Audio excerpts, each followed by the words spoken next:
Congratulations for taking ownership of your financial plan by tuning into the Federal Employee Financial Planning Podcast, hosted by Mason & Associates, financial advisors with over 3 decades of experience serving you.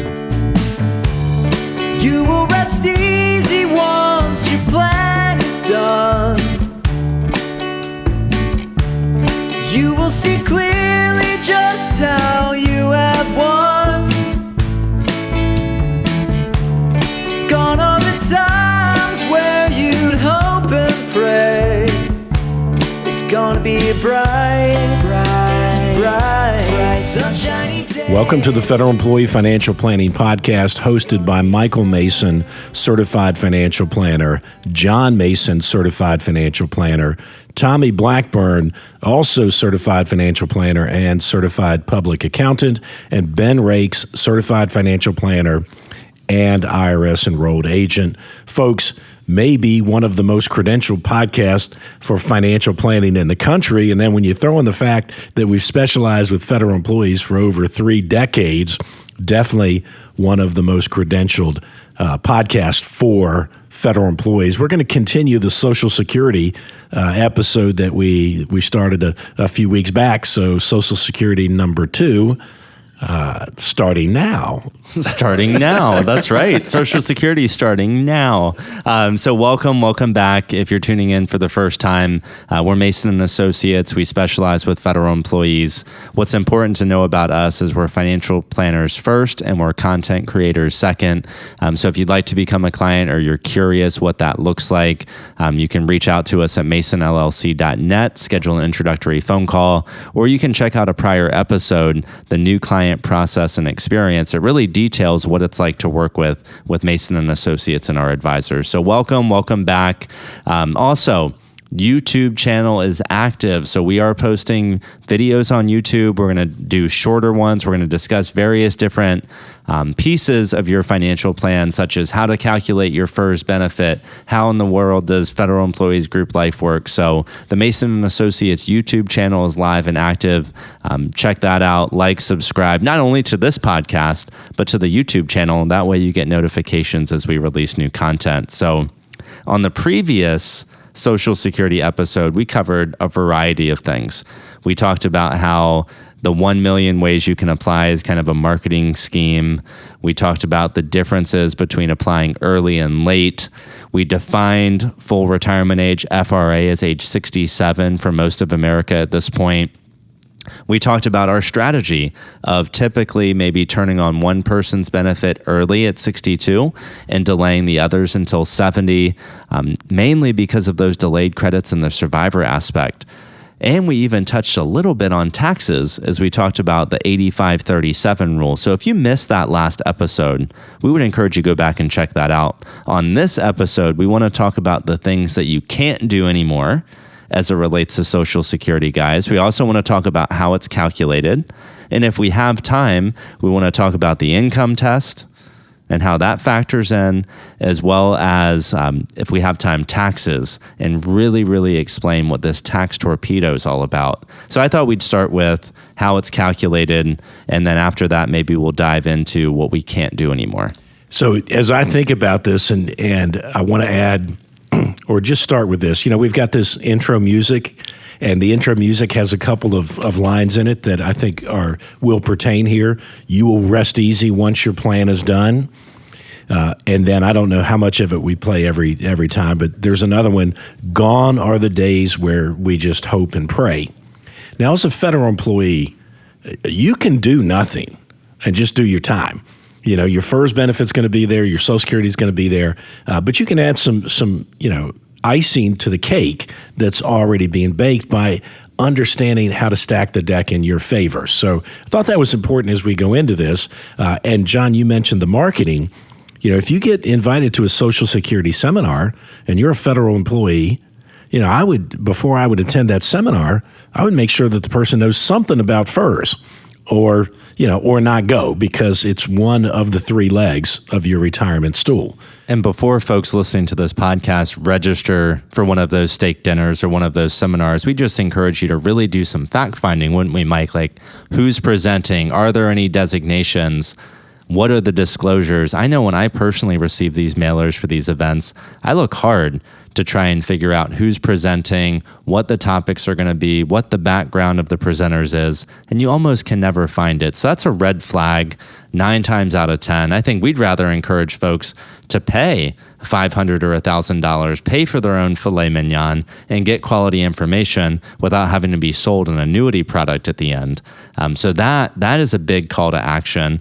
Number 2, and then you have to talk about how it's calculated, because that's where we're supposed to be going, is you mentioned that federal employees in particular can just wake up at 62 and everything's going to be okay.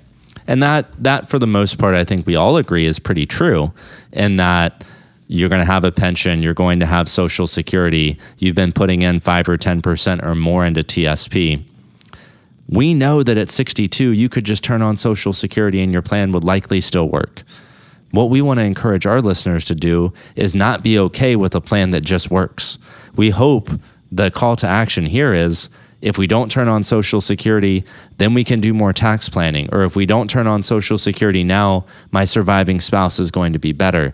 So it's not just about retiring at 62 and everything working, so I'm just going to do it. It's like purposeful decision making to enhance the entire lifetime of good decisions, not just defaulting to the easy one. We want you to go from good to great, and by making better, optimal, more informed decisions, how much more fulfillment might we be able to accomplish? Maybe we can take more trips. We can have more of a peace of mind. So good to great. You could certainly wake up and you will be okay, but we want you to be better than okay. Correct. And as we talk about how it's calculated, if you're a federal employee listening to this, you're very comfortable with a thing called high 3, your highest 3 consecutive earning years. That's what your pension's going to be based on. Social Security is your high 35. That means your 35 highest years. Now, going back 35 years ago, the wage base, how much you pay tax on before they quit taking Social Security tax out, that might have been 35 years ago, might have been $70,000. Today, it's $160,000. So if you're bumping your head on wage base for the last 35 years, then you're going to get one of the highest Social Security benefits. So it's based on how much you pay into the system. Now, Tommy, you may be able to give. We don't want to get in the weeds because it gets a little difficult in the weeds. But here's where you can make some screw ups. And maybe federal employees don't do it, but you could spend 5 or 6, 7, 10 years in a private sector business where you're not paying any Social Security because you're trying to minimize that big tax. Well, that's going to hurt you in the end.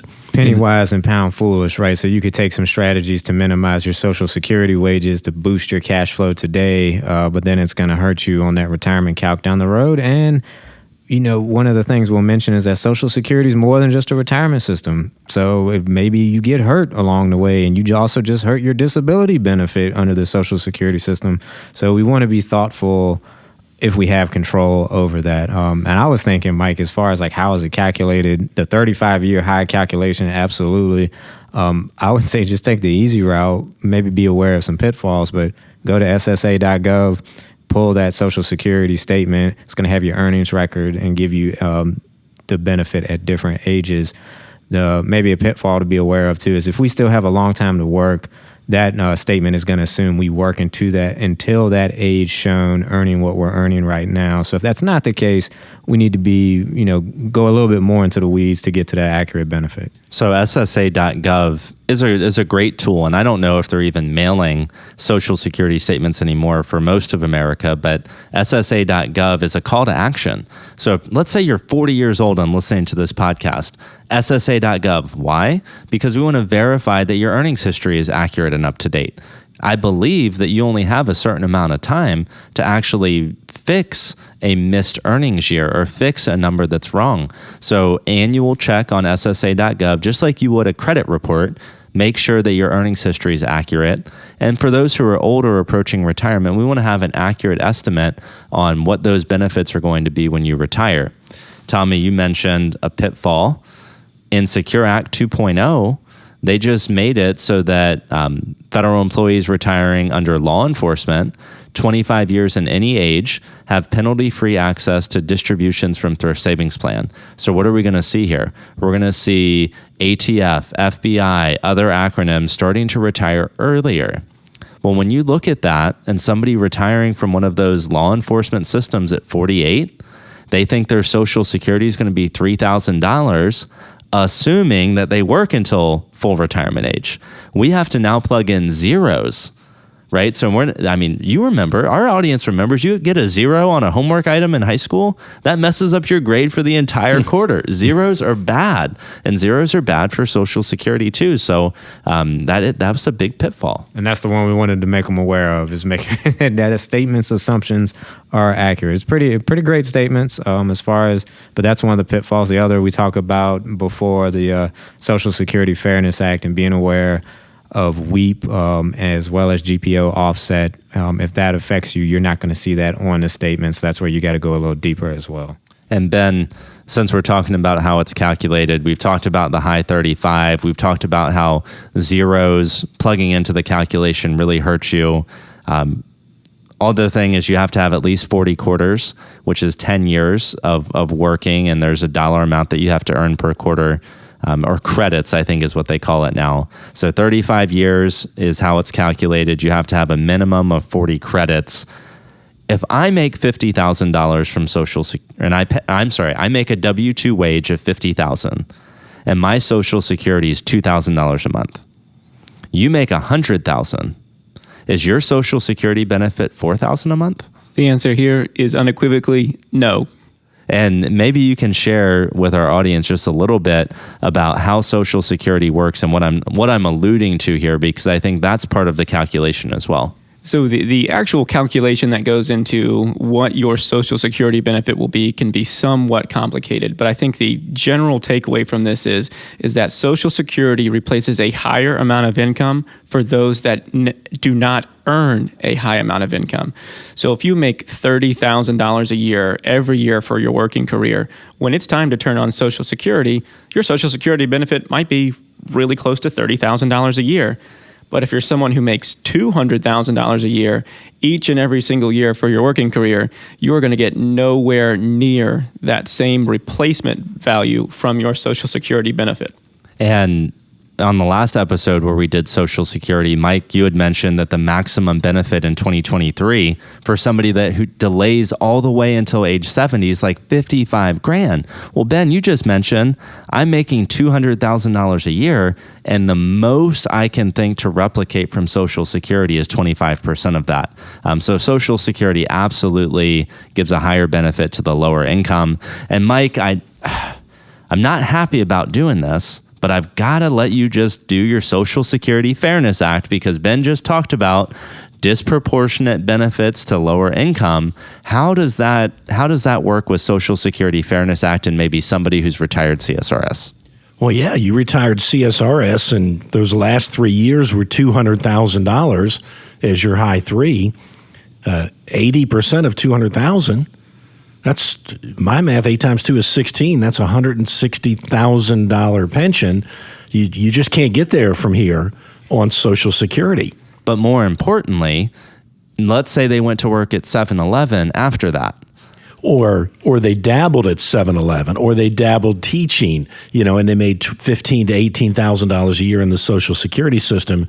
Well, part of this Social Security Fairness Act is the elimination of windfall elimination provision that says we're not going to let you build a monster pension in a system that doesn't pay into Social Security and get really a millionaire's pension, $160,000 a year, and then look like a pauper, for working at 7-Eleven and get the same increased benefit as somebody that only made $18,000 a year. Exactly. So much to talk about with Social Security. I think we've done a good job covering kind of like the baseline of how it's calculated. So let's talk about what we can do now. And last time we talked about, really, you have 3 options, Tommy. Previously, there were other options with Social Security, but what went away and what are we left with now? What went away was the file and suspend and the restricted application, and we'll put an asterisk around that, because that still exists to a degree, depending on when you were born and under other strategies. But it was also called the Claim Now and Claim More Later strategy, which said, hey, at our full retirement age, let's call it 67, Tommy and John are married. Tommy can file for his Social Security and then immediately suspend it. And what it did was it unlocked my benefit so that John, my spouse, could then file a restricted application for half. So he could get half of my benefit while we both delayed ours to age 70. That was the file and suspend with the restricted application strategy. That was done away or began to phase out back in 2015, I think, in the dead of the night. Congress changed that rule on us. So for all intents and purposes, we'll just say that's gone. Now, where does it still exist? That would be in the survivor mode, and this is extremely important. If you're 62 or 63 year old and you just lost your 64-year-old spouse, you have the opportunity, assuming that spouse did not, claim Social Security, they died, let's say, on the job, you have the opportunity to claim a survivor Social Security based on their full retirement, age 67. But if you did that, they're going to reduce your benefit because you're claiming at 62 or 63. Or you have the opportunity to claim your own benefit. You're not working, claim your own benefit. It's probably smaller. Claim that benefit until you reach age 67. It doesn't benefit you to claim or to delay any longer because the most you'll get is the age 67 survivor benefit, the full retirement age. So maybe it makes sense to claim your own and then turn on survivor Social Security. So I think the key here, because there's a lot of details there, is if you're in a situation where your spouse passed, is to contact an advisor, whether it's Mason and Associates or somebody like us who actually is going to spend some time understanding, do we turn on your benefit? Do we turn on your spouse's? There's some nuances here. We want to make sure we're planning appropriately. That would be my takeaway. 100% agree. And I know we do a lot of fact-finding around Social Security. And as we're making new clients and talking with new potential clients, one of the questions we always ask is, are you married? During this introductory phone call, yes, no. Were you ever married before? Do you have a spouse that has ever passed away? And we like to know about those prior marriages, whether they ended in death or divorce, because it unlocks some of these benefits that maybe advisors who are only trying to manage the money maybe aren't going as far down those questions. And they can be uncomfortable. And they're not easy questions to ask. So if somebody was to reach out to us, Mike, and say, I'd like to have an introductory phone call, I don't want to scare them away, but we are going to ask them the hard questions. Well, you can't answer. You can't be a source without asking and understanding the information. I made a point on the survivor Social Security, whether he or she should claim her own. And then, but I did make a point to say they're not working. So I think this can kind of lead us into the income test. Just because you have a spouse that's died doesn't mean you get a benefit. If you're still working, and you're making more than $40,000 or $50,000 a year, it probably makes sense not to do anything because there's a Social Security earnings test. If you have earned income of a certain amount, you're going to have to pay back if you claim Social Security. Who wants to take that one? So the way I believe that works is, again, it's if you are earning wages and collecting Social Security before your full retirement age, what happens is your Social Security will be reduced, $1 for every $2 you go over the specified limit? Yep. So you might actually turn your benefits on and think, I'm rich, I have all this cash flow coming in, and Social Security says, hang on, wait just a second here, you're still working. We are not going to give you your full benefit until you reach that full retirement age. So it can be, again, as Tommy's point, there are so many different situations, whether you're working, whether you're married, whether your spouse is divorced from your spouse or your spouse is deceased. These are tough, complicated questions, and you really need to be seeking out an advisor to answer some of these things. So the income test, Ben, like you described perfectly, was $1 for every two above like $21,000 of earnings. And then that transfers to the year you turn full retirement age. That income test goes up to $56,000.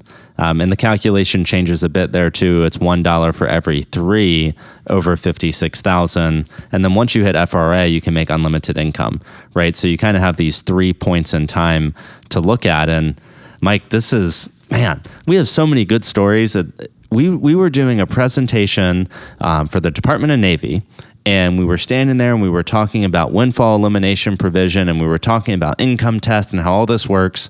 And this one lady raised her hand and she was like, I'm actively working, I'm CSRS. What does that mean? And my spouse died last year.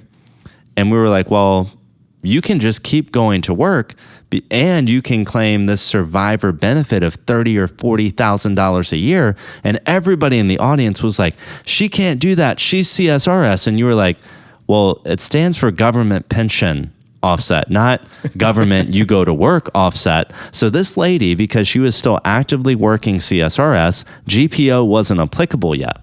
Well, yeah, the greatest example of that in real world post-COVID is Dr. Fauci.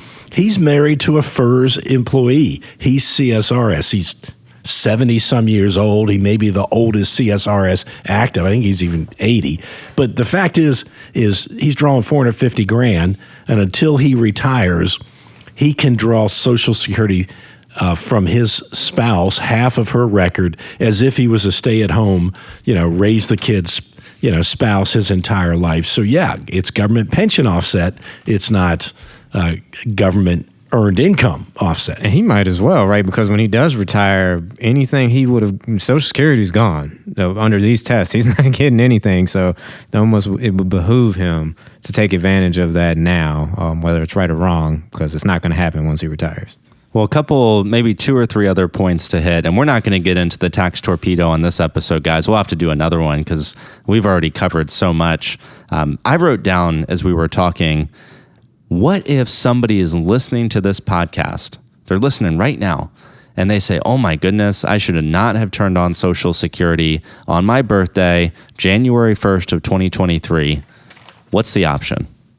I believe they have at least 12 months to pay back the benefits that they have received, and then they're essentially starting as if they had never turned those on to begin with. So they could pay them back, say, Mason Associates, you had a great podcast. Help me figure out what I should actually do to maximize my benefits. So if you've started within a year, you still have some time left to change your decisions or make any alterations, and you may actually just even double check on that and say, hey, you did the right thing. And Tommy, in addition to what Ben's saying, what if it's now January 1 of 2024 and we're past 12 months?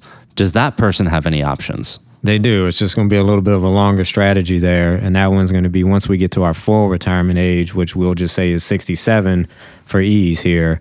At 67, we can still file a suspension, which is to freeze our benefit. Hey, Social Security, stop paying me. And what that's going to do is we're going to get those delayed credits of 8% per year all the way up to age 70 if we want. So that'll undo the reduction that we most likely experienced by taking it early. So we do still have options. Most people are not going to be excited about the idea of turning off that income stream, but if we pull a whole plan together, hopefully we can illustrate why this makes sense. Well, you never know, Tommy. I mean, multiple things could have happened. Maybe they worked private sector for a while, and now at age 65, a private sector pension kicked in. Or at 60, so at 67, they say, hey, I can shut it off. Maybe they just inherited I was some thinking money, the same right? thing. Maybe we have some inheritance, and now we have a new bucket of money to work. Maybe our situation has changed, so we can still make those changes. I would say, too, John, I'm going back. I was thinking about the earnings test here, in particular, maybe if we're a widow, maybe life has changed there as well, where you want a good advisor helping you analyze the numbers. Hey, we go to work for fulfillment as well as financial reasons. We get that, but I don't know. I would want to take a hard look at what is the value of actually going to work under these situations, or do we just take a Social Security benefit, particularly if we're delaying another one that's going to grow even more. So there's a number of factors here that somebody qualified will help you examine and understand your options. What's the value of having a financial planner or a financial planning team in your corner? And I know Ken says this very well when he meets with clients, but it's very important that both spouses are there, because if one of you dies, the plan doesn't change, right? And what that means is we're talking to our clients about Social Security planning strategies at 57. We're talking about what happens if one of you dies at 62. We're having these sort of philosophical conversations along the way so that when life happens, the plan doesn't change. And even more important, Tommy, when you're a widow or widower, the last thing you want to be doing is interviewing people and determining whether or not they have your best interest at heart, whether or not they're a fiduciary. Hire somebody now while things are good, so when things aren't good, you already know you have somebody you can rely on. Folks, this has been another episode of the Federal Employee Financial Planning Podcast. A lot of Social Security benefit.